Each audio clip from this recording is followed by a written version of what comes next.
Hi everybody, Dhaman Mehta here, and thank you for once again joining me on my journey as I go through my favorites list on fanfiction.net. So I'm just gonna reiterate it because I think it's been a couple videos since I've done it. So this started in like 2018, where I saw a couple other people uh, doing this, where they were like, let's recurate my list of favorite stories and see if my taste has changed or evolved. So I went back to my fanfiction.net profile, which was where I started reading fanfiction in the first place. Um, Starting in I believe it was '06 when I was a freshman in high school. And I decided I was going to reread every single story that I had marked as my favorite and decide if it's decided if it would deserve to stay on my favorites list or not. Granted, like a lot of some of these were just I just favorited because at the time, initially that was like the only way that I knew of how to quickly keep track of these stories. Eventually, I found the community feature, the C2 feature. So I did that, and I started favoriting only the ones that I really thought were spectacular or funny, or things that I wanted to see again and again. There's multiple reasons why I might have favorited something.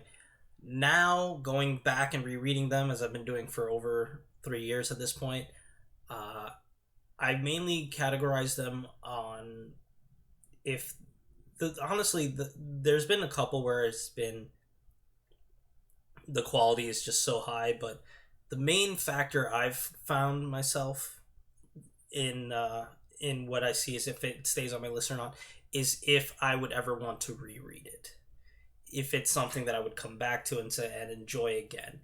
I do. That's the main thing. How I do talk about the qualities of the stories and stuff, as well as leave links in the description for anybody. I don't know why I'm reiterating this in my 120th video when I should. This is stuff that nobody's gonna see, but whatever. Let's just go in. Um, so yeah, I've been sorting this. I've been going through these stories by publication date. I've read over 800 plus stories at this point. So I have 8 stories in this video today. So let's just dive in to these, starting with Alpha and Omega by Z Alpha. And this is Evangelion crossover with Mass Effect, where the Ava and Shinji, after the events of canon of Evangelion, with the end of Eva plugged in, they just get punted out of the universe and end up in Omega after the events of Mass Effect 3. And so Shinji basically shacks up with Arya Tolok, the space pirate. Um, Honestly, for this one, the story's complete, so that's a bonus. Gets bonus points for that because most of the stories on my list have not been complete. I will say that. I think the writing for this one is pretty good.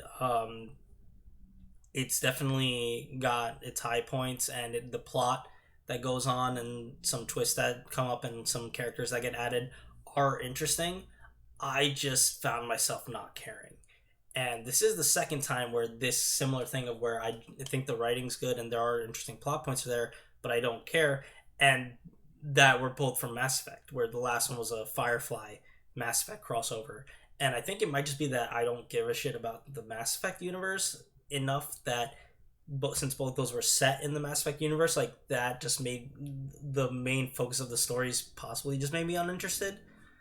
I don't know. Maybe there's more to it. I feel I think the writing's good, and I think that people should give the story a look and judge it on their own merits. But for me, I just got sick. I just got bored of this in many places, and I didn't find myself wanting to continue the story. And P.S. This will probably be repeated later, not in this video, but a video further down the line, because this story did get a sequel. So for those who do like it, there is a sequel story that has quite a bit of content. Um, that one's not complete, but it is just as long, 200,000 plus words. So if you like the story, good for you. But I'll probably be saying the same shit when that story comes around. But this is going to fall off my list. Next, we have The Survivor by Undying Soul 98. And this is basically it's a One Piece self-insert fic, isekai fic essentially, uh, where the main character in this case is basically an antisocial, edgy gamer guy who gets sucked into the world, gets into the world, and doesn't get a devil fruit, but instead gets the ability to summon devils from the persona from the Shin Megami Tensei Devil Summoner series, and he gets that so he can summon up devils and level up with like a basic gamer package. Um, this story is discontinued. The author is still writing, but he just gave up on this story. However, there is a lot here because One Piece is a pretty big story, and this one gets to, I believe, a little after Drum Island. Um, but the bigger point is that basically, it kind of ends. I want to say like at Drum Island, like a book, and then there's like a few chapters after that, which would I would actually say would be like a sequel story or like book two in a sense of like kind of like Avatar book one, like season one and then season two, because there's a very narrative like ending arc that works very well. Um, the character itself is basically an insufferable asshole at the beginning of the story. Like honestly, he is like very much edge lord dick who's like, oh, don't touch me, I have no friends, I'm too cool for friends, everybody's only an NPC who only exists to give me stuff, and like that mentality is completely there. um but he does thaw out as the story progresses, and the changes he adds to the story and how his whole gimmick gets added to the world of One Piece is interesting because One Piece itself is a pretty ridiculous world. Lots of weird shit happens to it. And the way they added his devil summoner powers was by just saying demons also now exist. Like devils and demons just show up and exist in the wild of One Piece now. And it's like it's ridiculous enough that One Piece can just go with it and add it there without anything really changing. Which is kind of a funny joke in its own right. Um, the fights that the with the SI, like the direct his fights and how he works is interesting because he also has like a mental hang up of like, oh, I'm in a game, so games have turns, so they do this, then I can do it, and like that actually leads to some issues of how he actually handles himself in fights, which are interesting. And the end of the book that I said, like the end of the arc, is pretty damn cool. Um, that ends up with like huge freaking fight that would actually have like it's an appropriate climax, but I wish obviously if it would continue because it was a big ass change from what could have happened. Um, I think it's a pretty good SI One Piece fic, and if that's what you're looking for, you'll be very satisfied with this one, and it's gonna stay on my list. Number three for this video is Harry Potter and the Power of Axe, by the Silverboar, and this is some pretty tame but stupid crack fic from in the Harry Potter universe. That is one joke repeated over and over again, which is mildly funny. Like I did smile a few times while reading it, but like I said, it's one joke that just gets hammered in of like basically an Axe body spray freaking commercial of, hey, Axe makes girls want to bang you, so just use Axe, girls bang, Axe bang. Like it's dumb. I don't care. You don't need to read this. It's gonna fall off my list. Moving on, now we have the Godslang Hero King by the Hero of the End. And this is a Fate Stay Night crossover with Campion, where Shiro at the end of after the end of I guess the Heavens Feel, basically at the end of the Grail War. I don't know. I'm not sure which route because like I guess it would be the Heavens Feel route would be the closest one. Um, he makes a wish, so he, Ilya, Sakura, and Rin and Ryder get transported into the Campion world, where he becomes the eighth Campion, and then he kills another god in the next chapter, and then the story ends. The story is basically 5 chapters. The sixth is just an author's note where the author was like, "I'm rewriting this story. Here's a link. I've posted the link."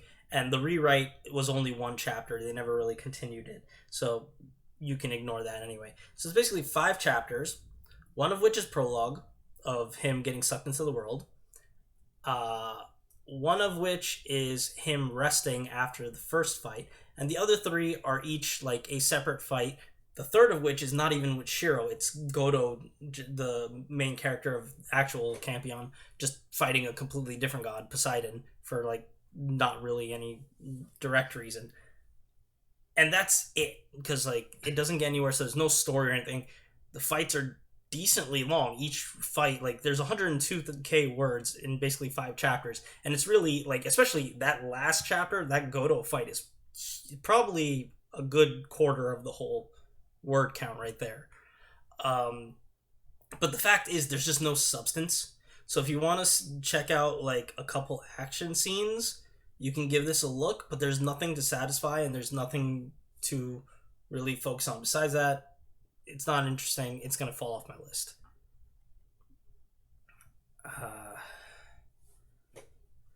So next we have An Intervention by Andrew Joshua Talon. Andrew Joshua Talon is an author that this is a Naruto fic. I'll put that out there. Andrew Joshua Talon is an author that I have still follow, like, personally. I read most of the stuff that he puts out, and he's still putting stuff out today. I think like he has what's his latest? Let me just see. Oh yeah, like the latest thing he's doing is just like, or at least the one that he keeps updating the most right now, is just like essentially a snippets bin for Harry Potter ideas. But I've followed him a lot. I have a lot of stories on my favorites list, I believe. This one here is just some really good crack. I really, really enjoy it.